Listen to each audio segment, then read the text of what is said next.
Hi and welcome back to my YouTube channel. My name is Sandra and this is Beyond Tech Absolutely, a place for understanding tech and creating exciting narratives around it. If this is your first time, welcome, and do not forget to share, like, and subscribe. However, this is not a tech video. This is a continuation of my Being a Farmer series. If you didn't watch my Being a Farmer in Zimbabwe video, I recommend you to watch that one first because this is a continuation of that story.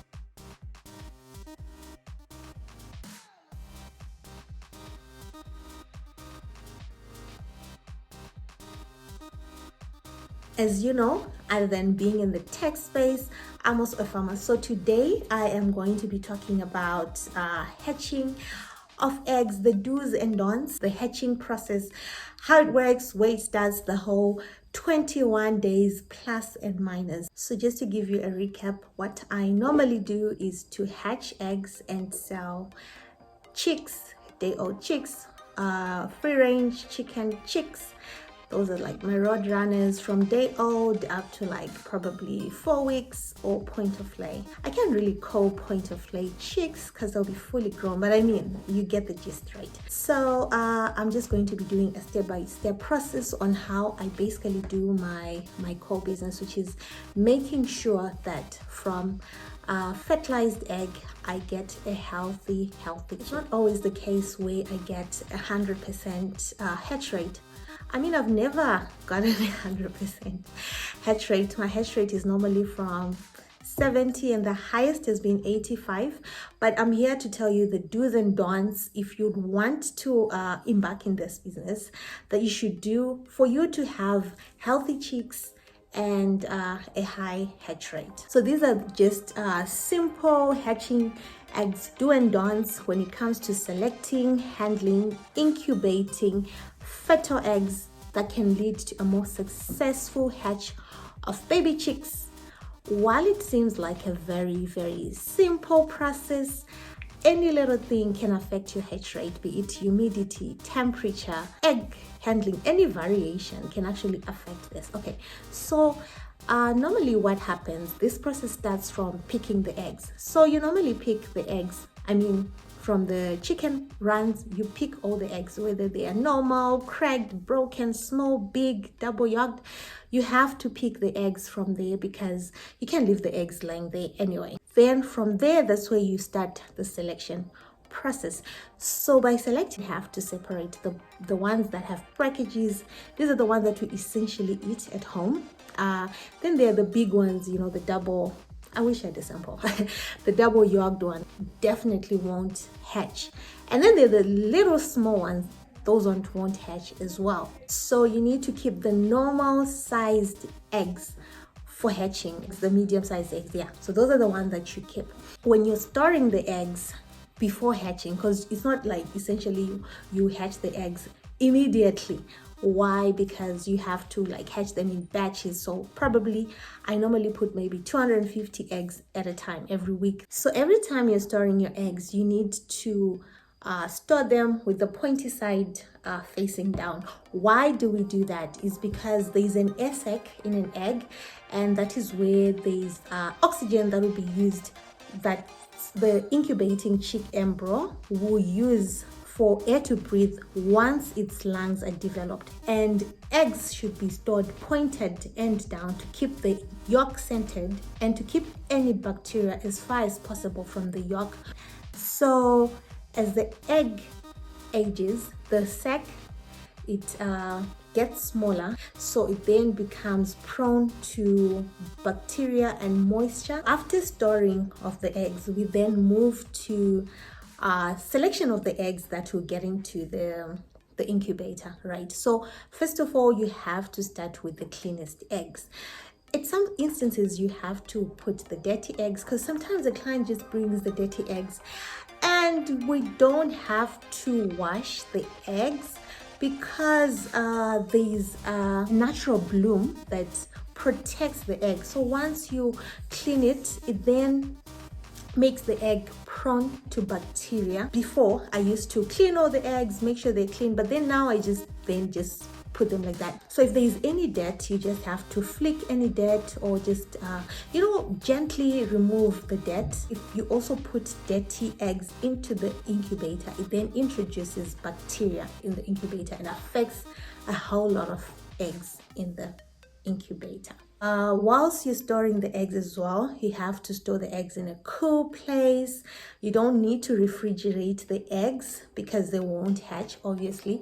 And then you don't have to put them at a warm place because they would start the process of incubation. So you wouldn't want to do that before you set your eggs into the incubator. How it will be then difficult to count the days, because once you put in the incubator, the eggs needs to stay for 21 days. So imagine if you've already stored them for like 7 days outside and they're already incubating. It will be very difficult for you to map out or figure out everything to do with the and egg. Also, before, on the selection part, there is a part where you candle the egg. So when you use this like a little torch, where you check these cracks in these eggs that you can't see with the naked eye. I deliberately left this part because I wanted to do another video of candling your eggs, identifying egg cracks, selecting everything, because you can't really see the crack on the egg, like the tiny crack. So sometimes you need a candle to see and check before setting them down. You need to discard any eggs with cracks because they won't even hatch. So after that, you have to put your eggs into the incubator, close, switch it on, and it then starts. The incubation process starts. It takes 21 days, but for the first 18 to 19 days, the eggs are incubating. And then from day 19 to day 21, the eggs would be hatching. So let's see what happens to the eggs after day 18. Okay guys, so I'm back. This is day 18 evening, so it's almost day 19. And as you can see, the eggs are starting to crack. The little ones are starting to come out. So essentially this is what you do, because for the incubator to have humidity, there is a bowl of water, and the day-old chicks will be very fragile, so you don't want them to fall. So you have to take the eggs one by one from the crates to the hatching trays, and then you close them.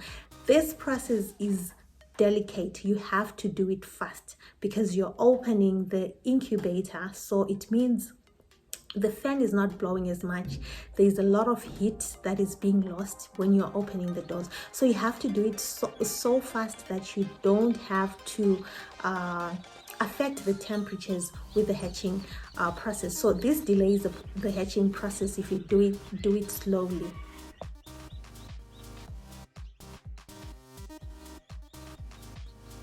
Okay, so now I'm done putting all the eggs into the hatching trays. I will come and check them out tomorrow and see the progress. This is early morning of day 20, and as you can see, more chicks are coming out, and some of the eggs still haven't hatched, but I can see some cracks. I can hear some chicks. So yeah, it's working. We just have to see what happens next.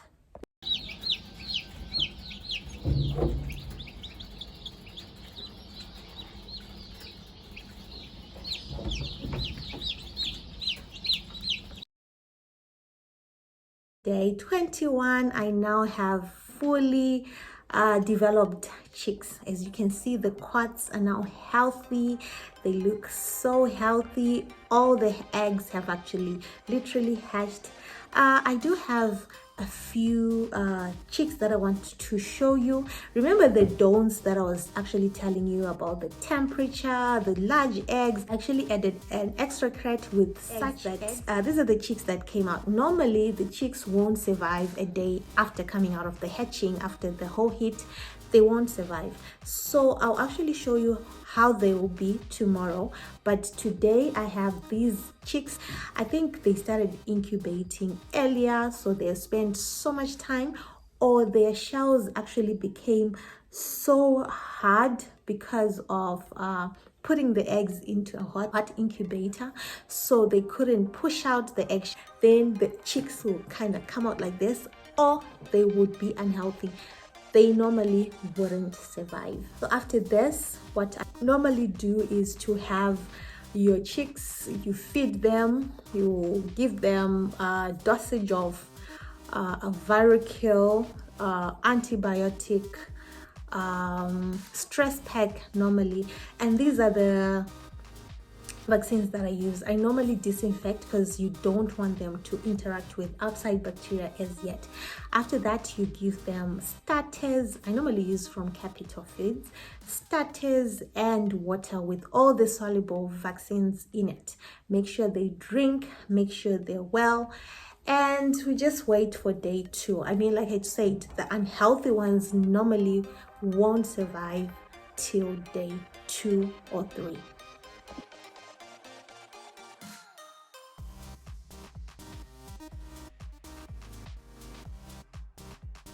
Welcome, this is day 2, and as you see, I have 47 semi-dead and dead chicks. Just a combination, the number is 47. So most of them, you know, like I say, they won't make it, and they'll eventually die maybe tomorrow, or yeah, we just have to see. But then 47 of the day-old chicks, some of them are dead, some of them are semi-dead, they're not gonna make it, and they normally die. Like, you might do everything I might have said and they'll still die, because I mean, it's just nature. I can't explain why it's like that. So for your hatch rate to go off without a hitch, you should just follow these essential tips. Like I said, my hatch rate, the highest has been 85%.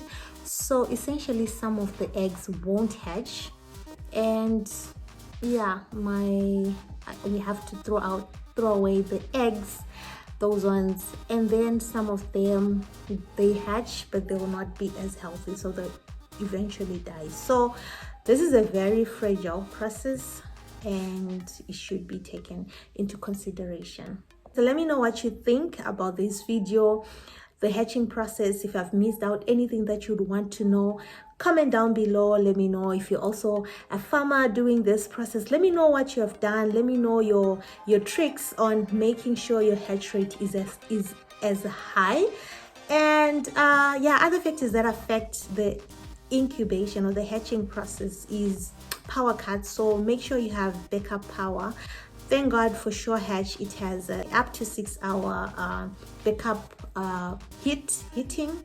So if your zester goes off, you would have up to 6 hours for it retaining temperature before it then starts dropping. So that's essentially a very great investment. But other than that, let me know what you think, and I would love to hear more from you. If you have any other questions regarding this, do let me know. And until next time, thank you for watching, and bye.